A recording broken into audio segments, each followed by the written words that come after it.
And welcome everyone to today's Synergist webinar, Heat Stress and Cold Stress When Mother Nature Becomes a Hazard.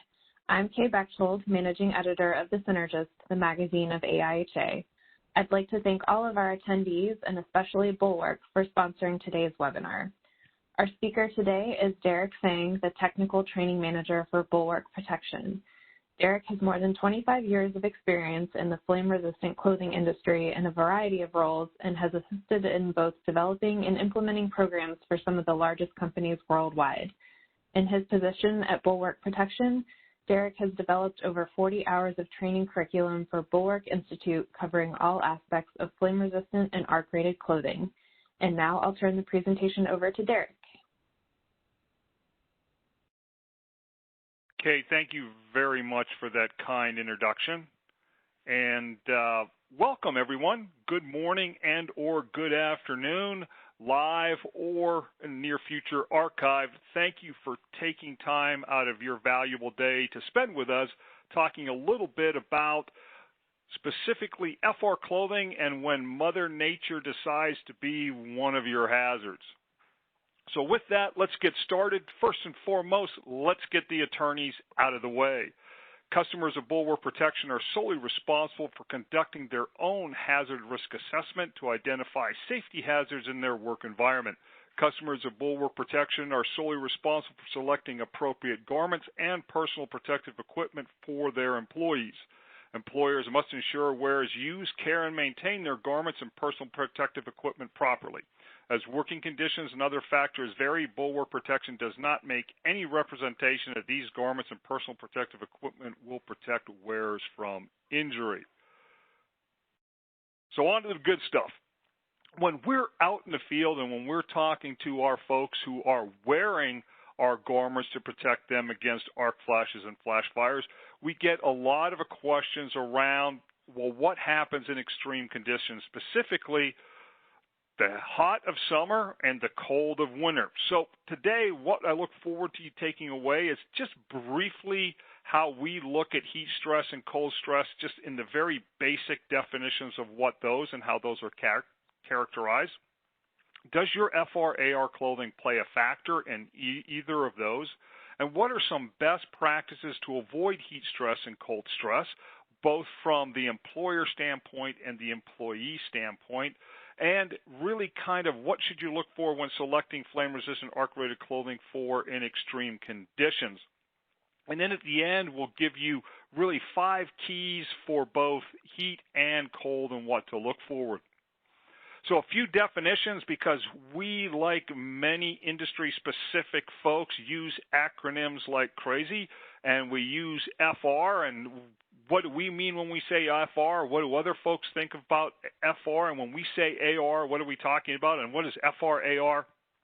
Bottom line today, we'll talk about FR, but FR as flame resistant, not fire retardant. Fire retardant is the chemistry or chemical additive that goes into things to help it suppress fire by interrupting the fire flow. That's your chemistry that you add either to the soup before it becomes a FR monocrylic, or it goes onto the fabric like a cellulosic like cotton. Flame resistant is ultimately the end goal. When you're looking at garments, that means those garments will put themselves out by themselves, because these are obviously very, very significant events, and you may or may not have all your wits about you to start putting yourself out. So that's what the clothing does, hence doesn't support combustion, it does not melt drip, and most importantly does not add to the injury. In fact, mitigates the injury if you were wearing something that would ignite and continue to burn. Arc-rated is additional testing that goes into fabrics. Once they're established that they're indeed FR, we do additional testing to see if they will protect and insulate you up in an arc flash. And then obviously heat and cold stress, these are general names for several medical conditions in each category. So we work in and around, primarily for today's discussion, we're talking about our electrical folks, our utility folks, even our general industry electricians who have to go out into the elements, and our flash fire hazard folks. These are our oil and gas exploration folks, our people who are in the refineries, etc. And we're talking when you're exposed to the elements. We're looking at when Mother Nature becomes part of your hazard assessment. So anybody working in and around hot, cold environments may be at risk. It's not necessarily everybody that you're thinking about outside, but it can be folks who are working in casting rooms, folks that are in furnace areas, foundries, glass makers, etc., along with all your traditional folks that are in and about the outside world and exposed to the elements. So again, just briefly, we'll talk about what heat stress is. Really, it's a buildup of body heat generated either internally by excessive use or activity, or externally from the environment, aka Mr. Sun, and or a combination of both. There are several heat-induced illnesses that can result in symptoms like heat rash, heat cramps, heat exhaustion, and obviously all the way up to heat stroke, which ultimately can be a fatality. We know what the contributors are. First and foremost, poor hydration. How much liquid you have stored in you really will dictate how resistant you are or can be to heat in the environment. Lack of rest breaks, powering through, sucking it up, just getting it done. And then when we do rest, we are resting in direct sunlight. Not good. We need to have shade. We need to get out of that direct heat. And then obviously, how healthy are we in this environment that's going to accelerate or stress any conditions that you may be bringing into that environment already. It's really, really simple. When they do all these studies, and primarily it's our athletic world, that high-end professional and college one, where they've done a lot of work when they look at things like speed, reaction time, all those things. Just a simple reduction, as little as 3% in your hydration, can result in 17% in your reaction time. So when you go to when that tool slips and you just catch it at the beginning of the day, now that tool is slipping and you're missing it, and it's falling into the equipment, causing maybe an electric arc flash, or it's falling from height and potentially jeopardizing one of your colleagues below. So it's going to factor in small ways. It doesn't necessarily have to be as significant from just a little bit of loss of fluid. So as I said, the more fluid you lost, or as fluid loss is accelerated throughout the workday, you are going to accelerate heat stress, all the way from I've got excessive sweating and I've got a little bit of a rash, all the way down to where we're dialing 911 because we have heat stroke type symptoms. So other things that factor into heat stress, obviously age. Our ability to produce sweat decreases with age, and that's our ability to cool off. Fitness level, how efficiently do you sweat? How efficiently are you using that cooling mechanism? Something like body mass index, fat is an insulator. We're insulating that core. We can have increased sweat production. We're bringing more mass and trying to move more mass, increasing heat. Obviously, dehydration is the big one, and that's not consuming enough water, and more importantly, arguably more importantly, the electrolytes that we need. How do we lose that? Use of alcohol, use of caffeine, drinking coffee, energy drinks, sodas that have caffeine is going to help dehydrate us, and then use of certain medications. Diet is extremely important. Obviously, how much activity level you're used to having. And then the big one, and we'll talk a little bit more about this later, is lack of acclimation. So understanding your body's cooling mechanisms, your body wants to stay at stasis, which is 98.6, or arguably, depending on what you're reading today, somewhere in and around 98.6. We have 4 capabilities of doing that, primarily through radiation, conduction, convection, and evaporative cooling. Those are all mechanisms that are available to us in and around and before we reach 98.6 degrees outside. But once we are matching the ambient air temperature gets close to that 100 degrees or it starts to exceed 98.6, we go from 4 mechanisms down to 1. And that's your evaporative cooling system. We need to sweat in order to cool off. So response or escalation to that. So we want to, as we start to heat up, we want to first and foremost rest in a cool area, shaded or better yet, air conditioned. Start drinking plenty of water or other cool non-alcoholic beverages prior to and throughout the day. If it starts to move further down, then we want to be cool shower, cool bath, ice packs, high stress areas, back of the neck, under the armpits, in the groin area when we start to go, and then we're calling 911. So in response escalation, we want to cool you off, start drinking lots of water, cool them down, and then get on the phone and get the professionals there as quickly as possible. So how fabrics can assist in cooling? What are some of the things that we want to be looking to just in general from a fabric standpoint?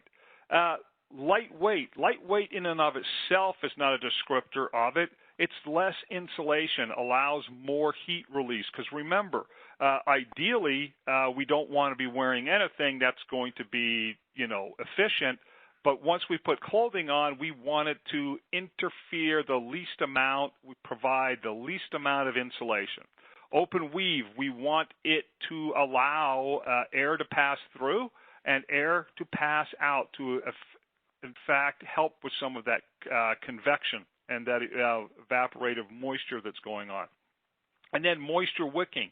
Can it actively replicate what our outermost layer in ourselves is doing, and that's move moisture to the outside? So even though my clothing is technically blocking my body's efficient method, can it have properties to where it can at least assist in evaporation?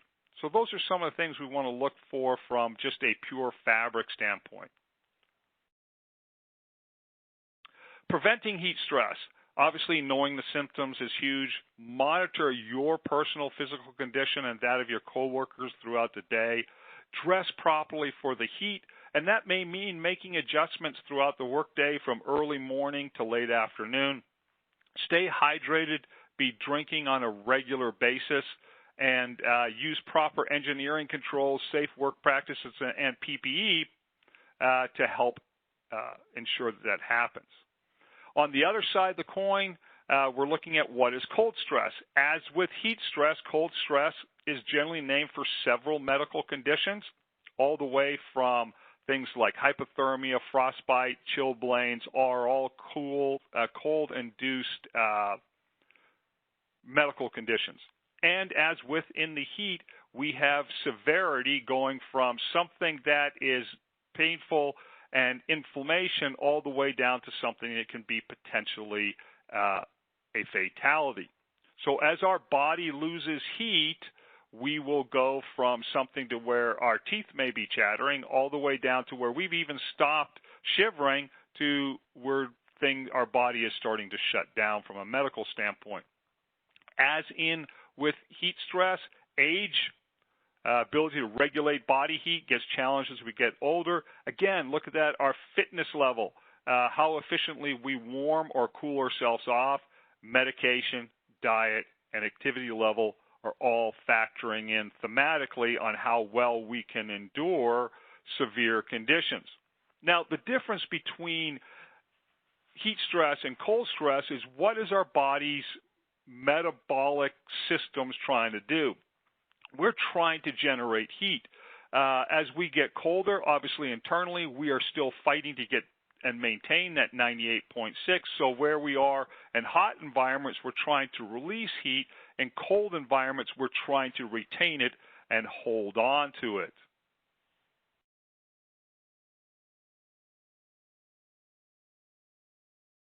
The challenges in the cold, as in with the heat, when ambient temperature gets well below your body temperature, insulation really is necessary and vital to getting and maintaining 98.6.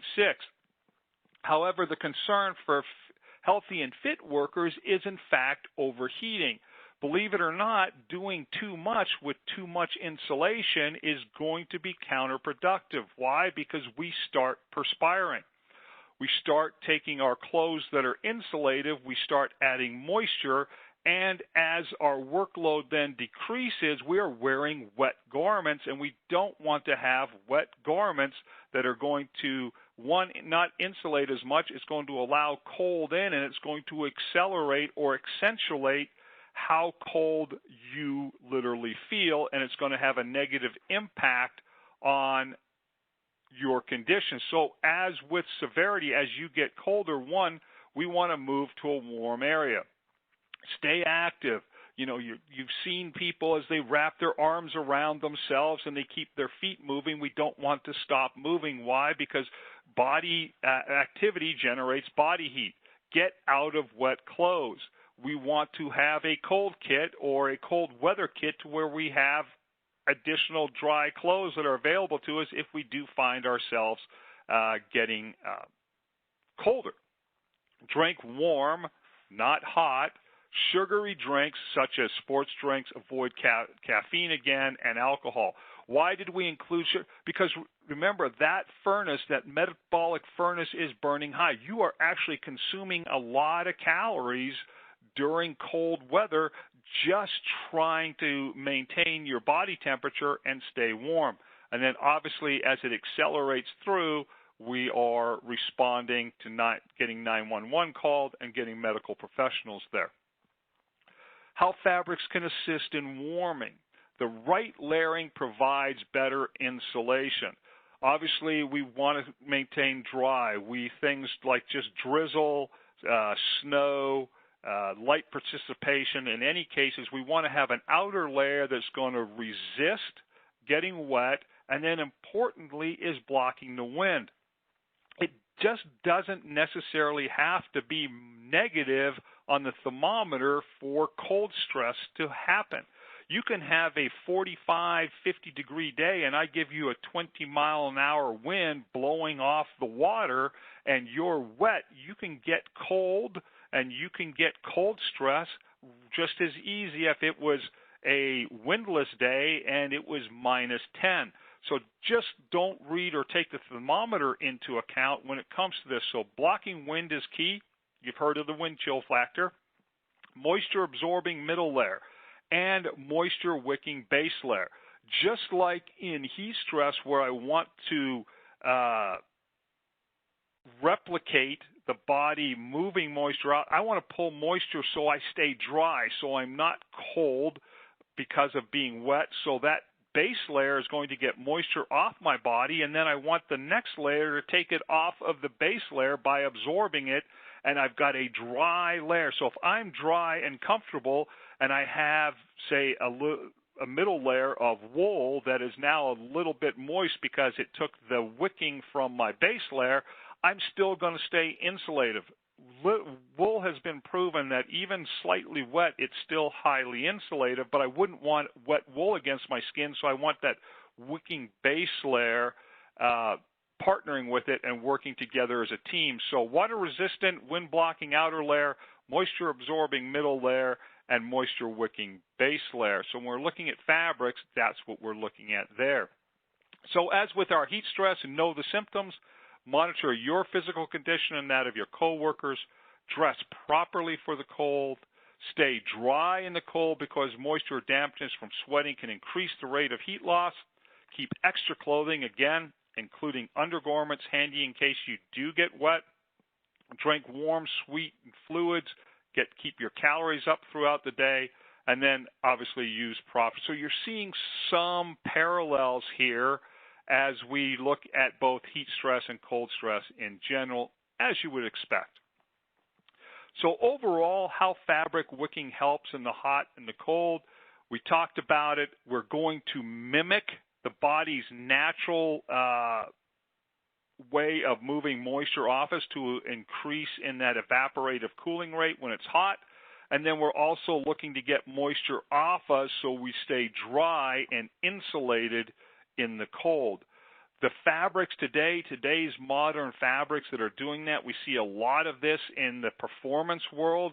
We've seen a lot with brands, as you would expect. The Reeboks, the Nikes, the Under Armours of the world are looking to replicate, because we're talking about enhancing performance. And when we look at sports, that's where these fabrics are developing. Now, when we look at our industrial athletes, we want to look and take the same technology with the same proven enhancements, and we want to look at replicating that when it comes to our PPE.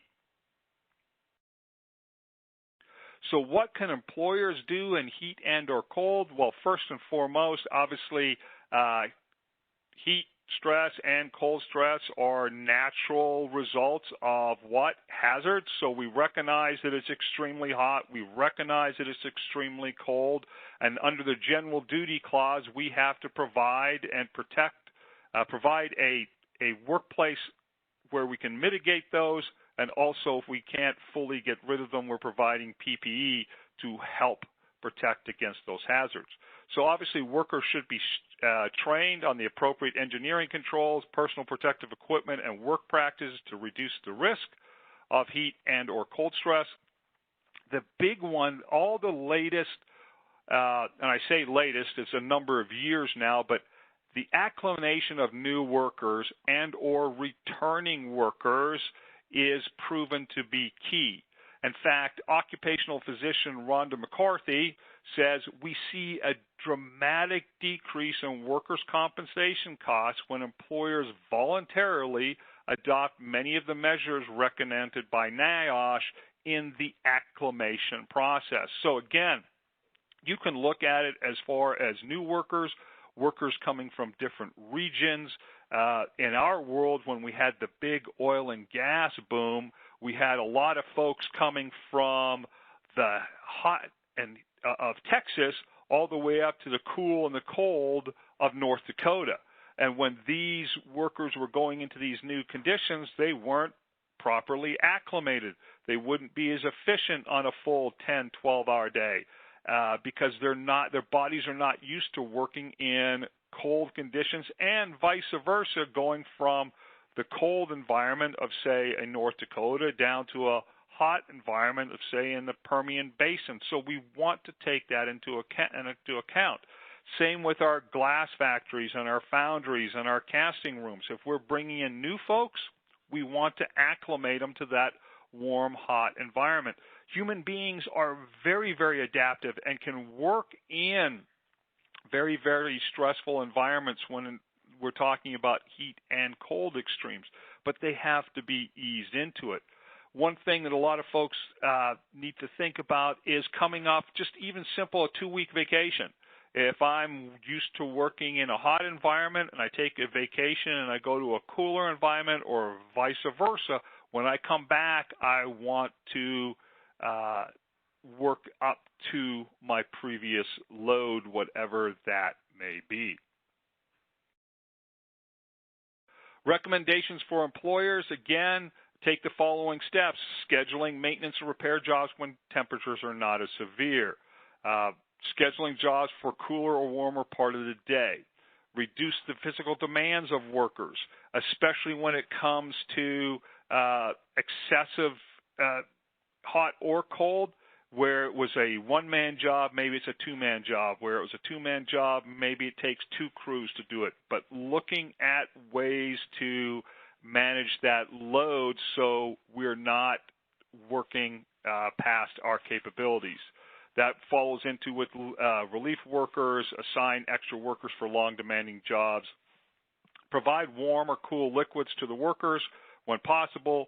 Provide warm, cool areas during breaks. Warming huts, cooling huts, fans, definitely pop-ups with shades, all those things that can go into it. And then obviously monitor workers who are at risk for heat or cold stress based on that previous criteria that we talked about. There's a lot of great resources. We'll touch on something, but the ACGIH TLV documentation, there's a link to that, and a lot of really great information there. Recommendation for those who are working in the heat and or cold. Employees can take the following steps to help protect themselves.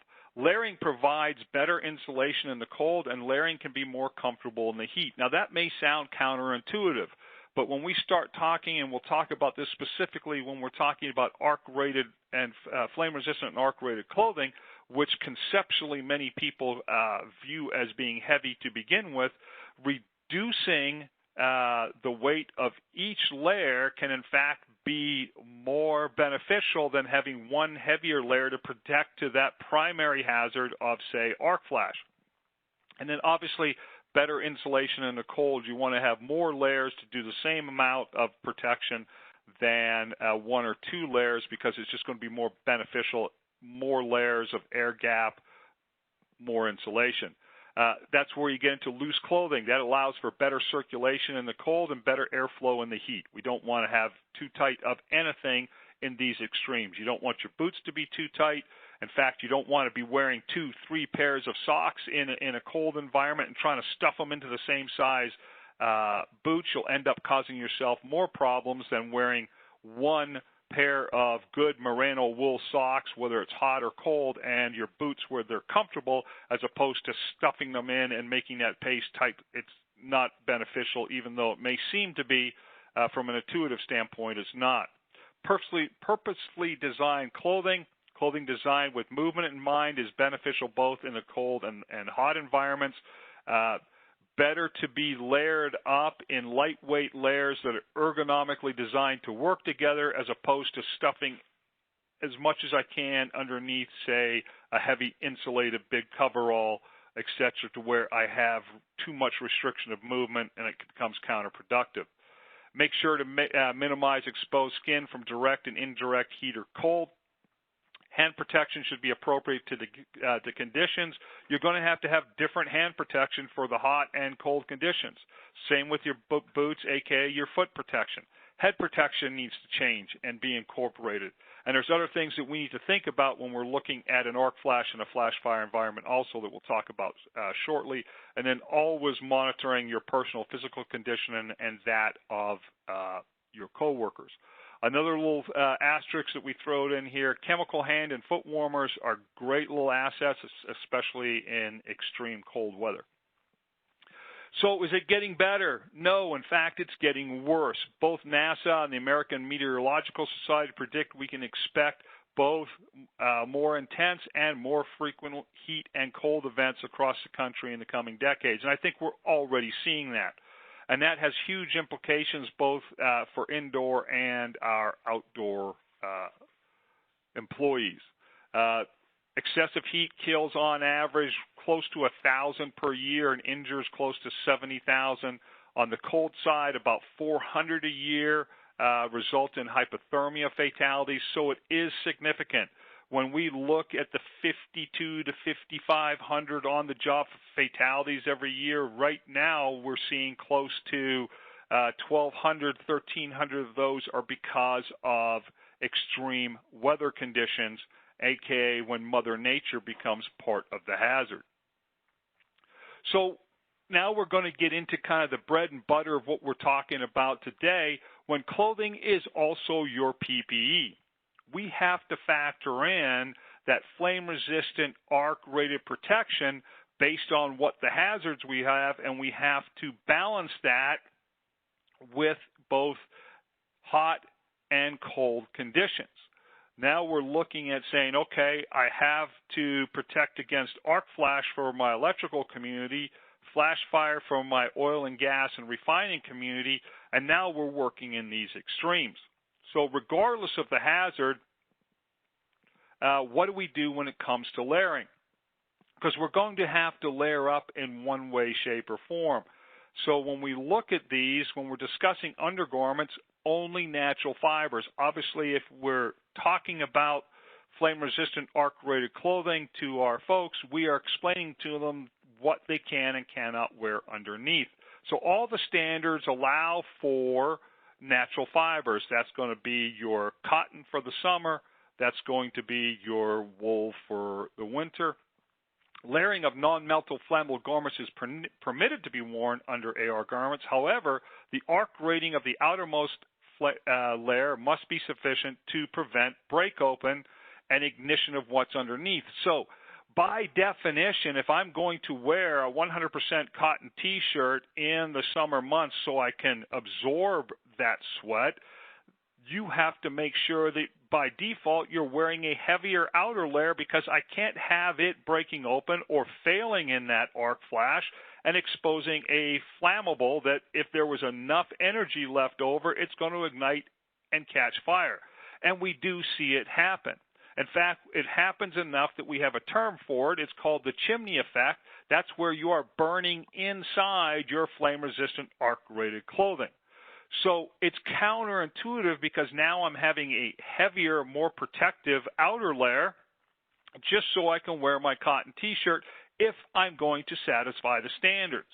If we go to 2 lightweight arc-rated layers, aka a base layer, a arc-rated lightweight base layer at, say, 4 ounces, and I go down to maybe a 5.5 ounce outer layer that may be only 6 calories protection, it's going to be a Cat 1 garment. Well, we wear Cat 2 in what we're doing, or we would like to have 8 calories, but layered together, you're going to have 24, 18, 16 calories of protection. The point is now you can wear a lighter weight outer layer because you no longer have an ignition concern underneath.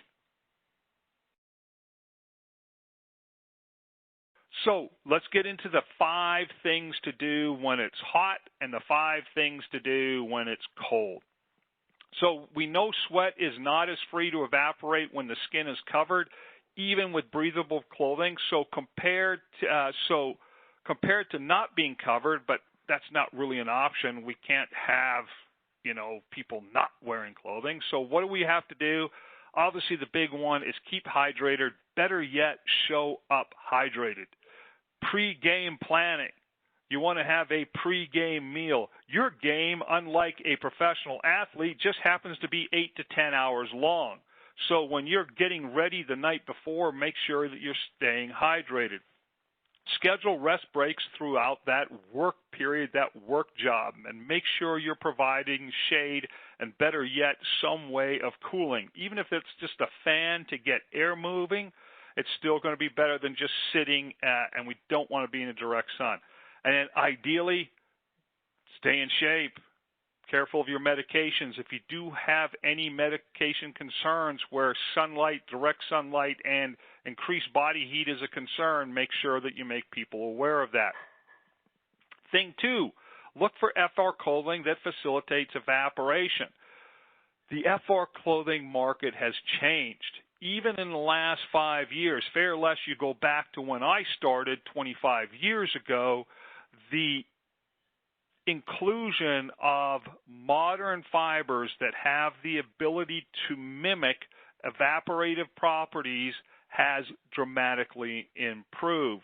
We are able to protect equal to or greater than the heavier fabrics of the past and still open up the weave to allow for air permeability. Moisture wicking fibers, it's not just a finish. In the past, it had to be a finish. That finish lasted at best maybe 25 launderings. So after one summer, the next summer, that shirt was no longer wicking moisture. We now have that as a characteristic of the actual fiber complex that goes into making your PPE. So it can help shed in that evaporative sweat component. As we said before, when ambient air temperature above body temperature, you only have one cooling mechanism, and that's evaporatory. So anything that can help mimic that is going to be beneficial.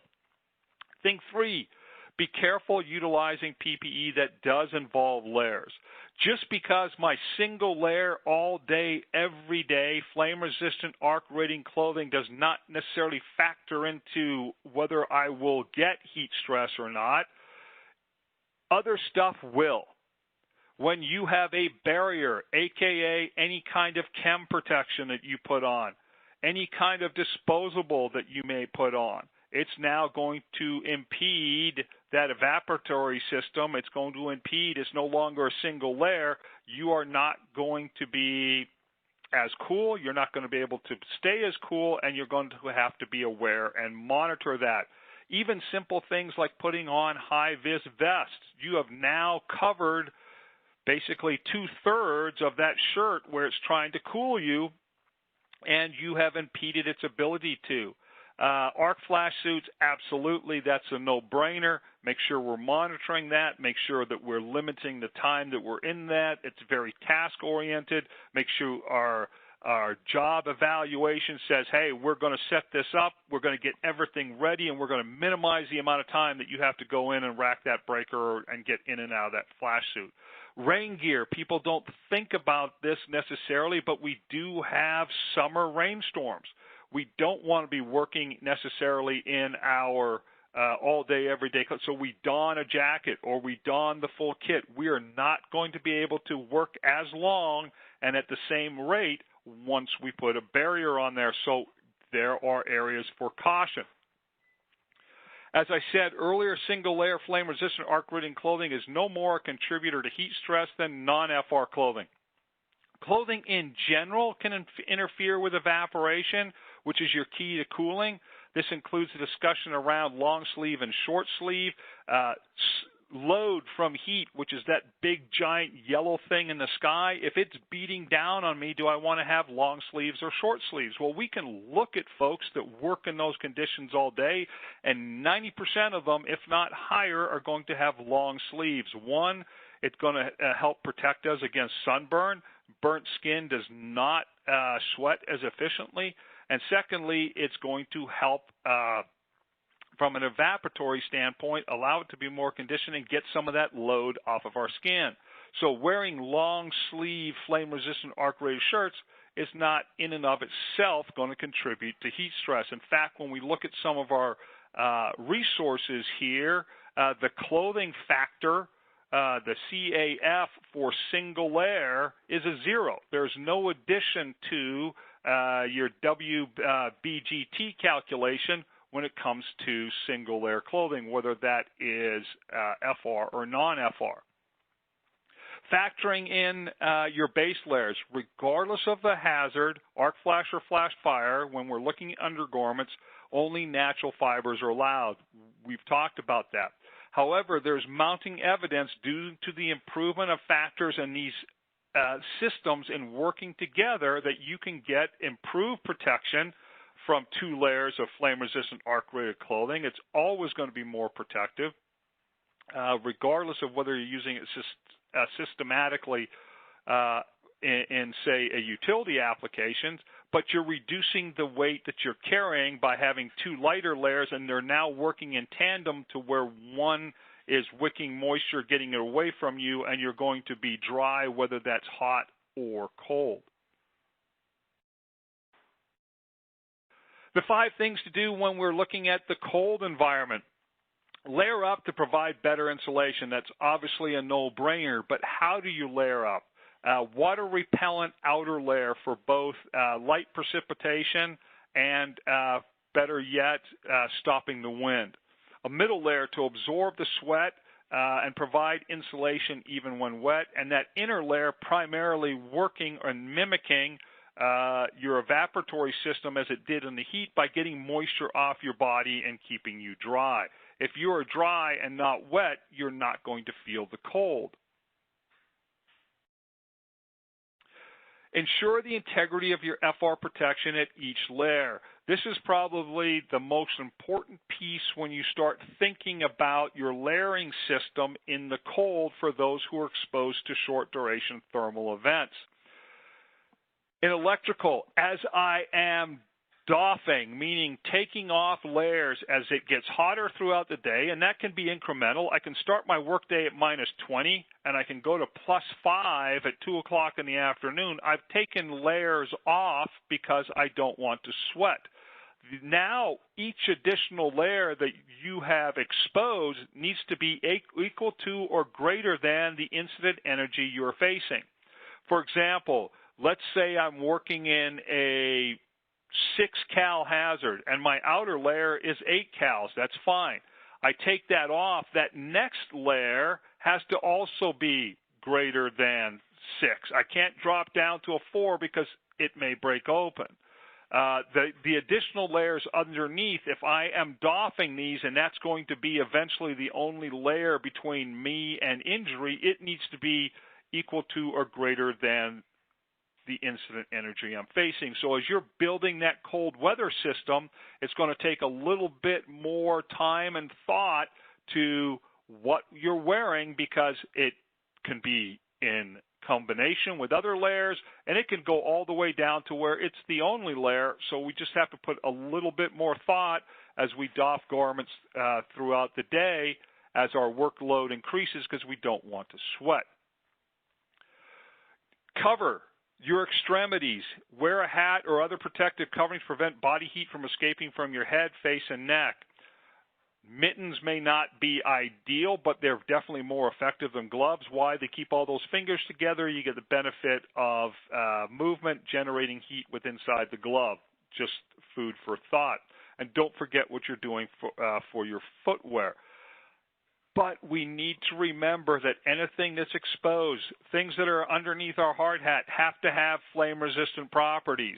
Those gloves have to have flame-resistant or, if necessary, arc-rated properties.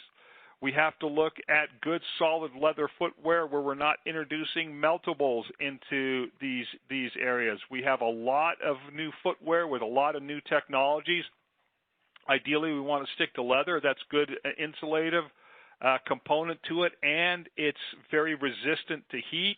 Other products may or may not be as so. So again, as we start looking to what can be exposed, we definitely want to make sure that we are considering how it's going to interact in that work environment with our primary hazard, which is the arc flash or flash fire. Thing 4, anything worn over your flame-resistant arc-rated garments must be tested to the hazard, or the whole system is potentially compromised. Look for rainwear and high-visibility vests that have been tested to ASTM 2733 for flash fire, or have been tested to 1891 for arc flash, and that's our rain gear. For our vests, we want to be ASTM 1506 and or have an arc rating. There are lots of stuff on the market today that's shown to have a FR classification that are not FR for your hazard. Primarily, you'll see ASTM 6413, which is a test method that a lot of inferior high-vis rain gear and vests can pass. You have zero idea how they're going to perform in an arc flash or flash fire because they've never been tested to that hazard. You could potentially have a very well-funded, invested buy-in on your daily wear, all the way up to shirts, your pants, your coveralls, your jackets, sweaters, hoodies, etc. And you can go put the wrong rain gear or the wrong high-vis vest on, and in a short-duration thermal event could potentially be a fireball sitting on your employee's chest because it failed miserably. So it's important when we look at anything going on the outside of whatever that it is to and has been tested to the hazards that you may encounter. Now, for example, things like a vest, they don't need to have 8, 10, 12 calories if that's your hazard. A vest just has to have an arc rating. You can have a 4 cal vest in a 8 cal hazard because you're wearing 8.6 calories of protection underneath it. Remember, vests are not garments. They don't have sleeves. They typically have wide openings, both at the bottom and the neck. They just need to be tested to that the material will not ignite and burn and or melt or drip and cause injury. So make sure they've been tested to your hazard. They don't have to be equal to or greater than the incident energy you're facing in arc, but they do have to have the ability to resist that energy. And thing 5, factoring your base layers, as we did talk about, same in the hot world. Your base layers, regardless of the arc flash or flash fire, natural fibers are only allowed per the standards. But remember, managing sweat through doffing of outer layers is essential in cold climates. That base layer, you want to have some moisture management capabilities to it. And you don't want it to be something that could potentially be exposed and ignite and cause injury. So we'd like to factor that into that whole systems approach to protection. So finding the balance is key. There's no perfect fiber, thus there's no perfect fabrics. It's all about finding that balance between hydrophobic fibers that absorb very little moisture and, in fact, are necessary for strength and durability and can work in moving moisture, and then hydrophilic fibers that are going to that like moisture, that will move it along, that will take it away from you both in a hot environment and a cold environment. So it's definitely a balance. It's a balance for the manufacturers.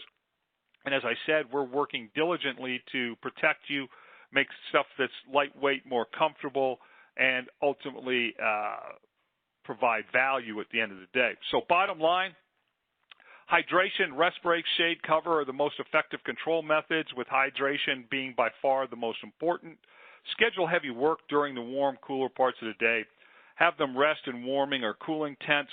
Dress in layers. Understand how layers work. Don't forget your head. That's a huge area for both hot and cold environments. Get them out of the wind.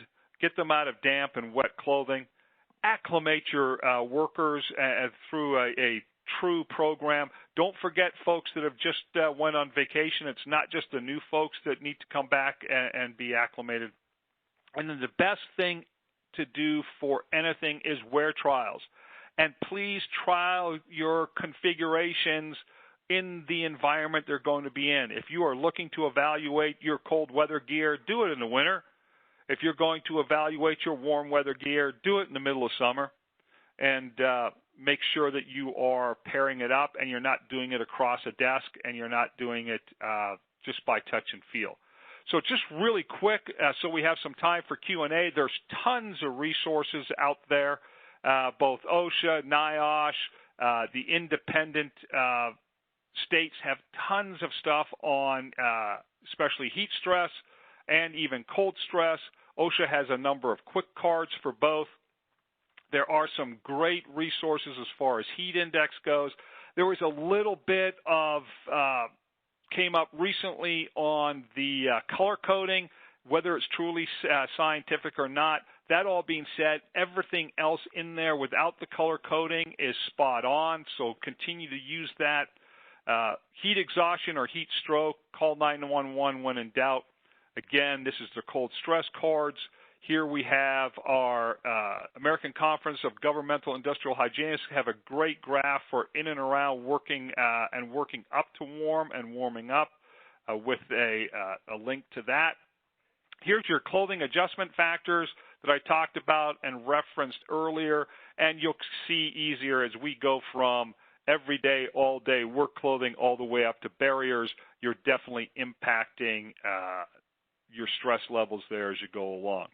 So with that, I'm going to turn it back to Kay here. If we don't get to your questions, I get a nice report from the folks.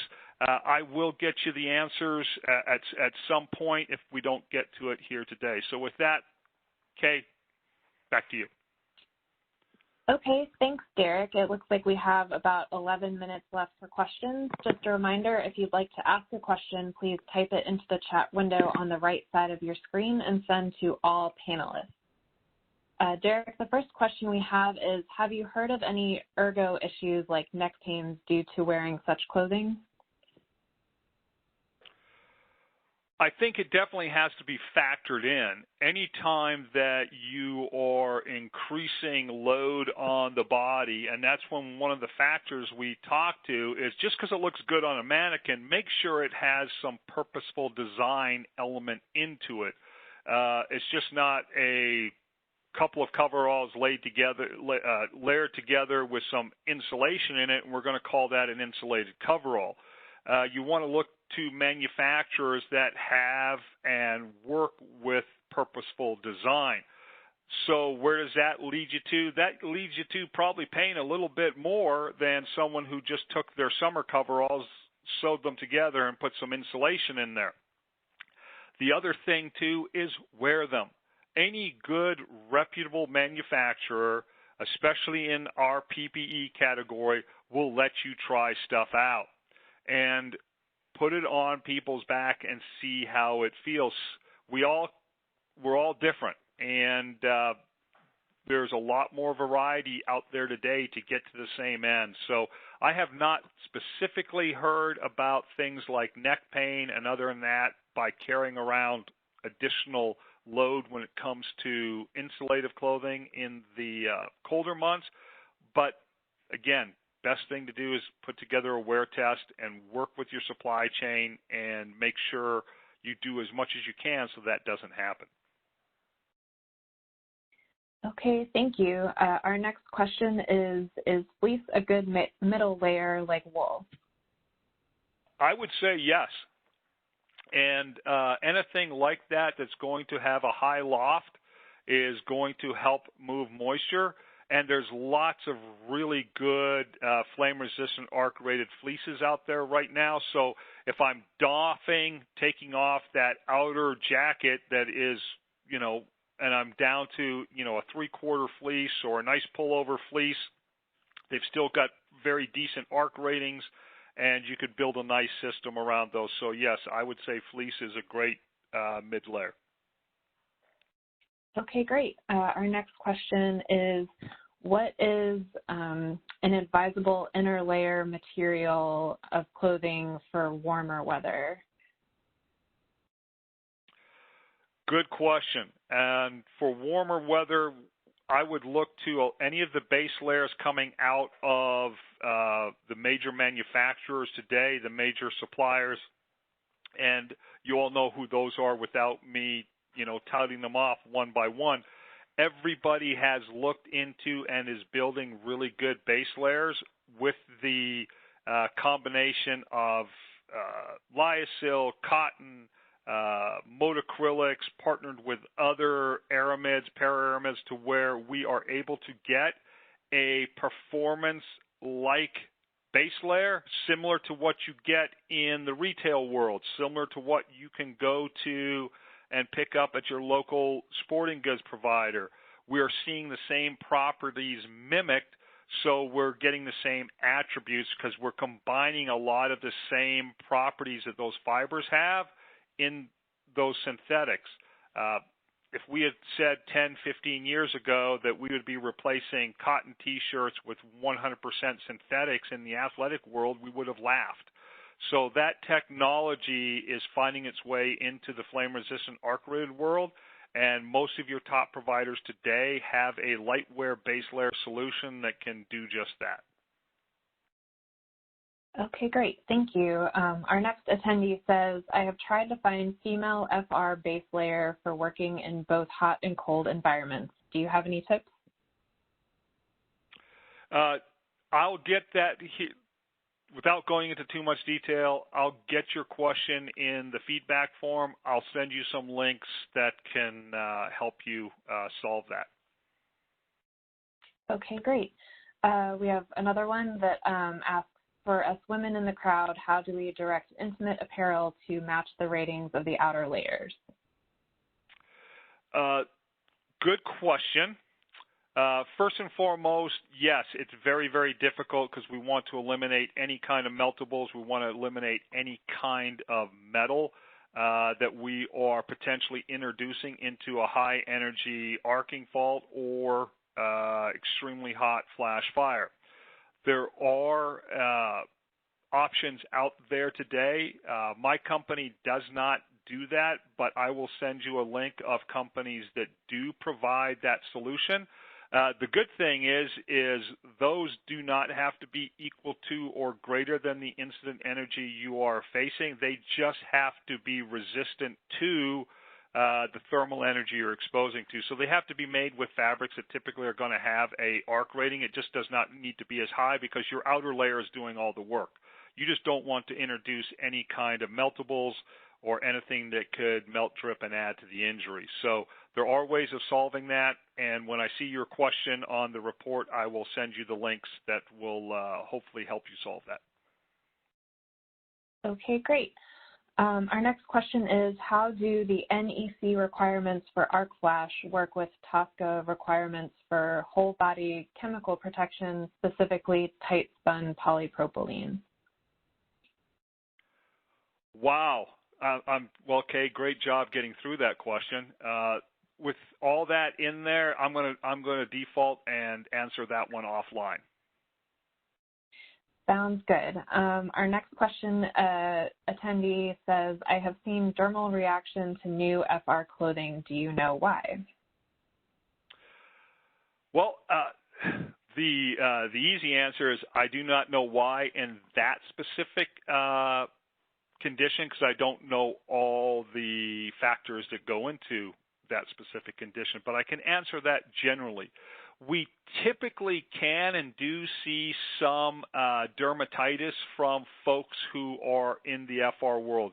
So two things. First and foremost, as you should with any clothing, wash your garments upon receiving that. In fact, that should be part of the literature, part of the training. Anytime you get new FR, or in fact any clothing, wash it.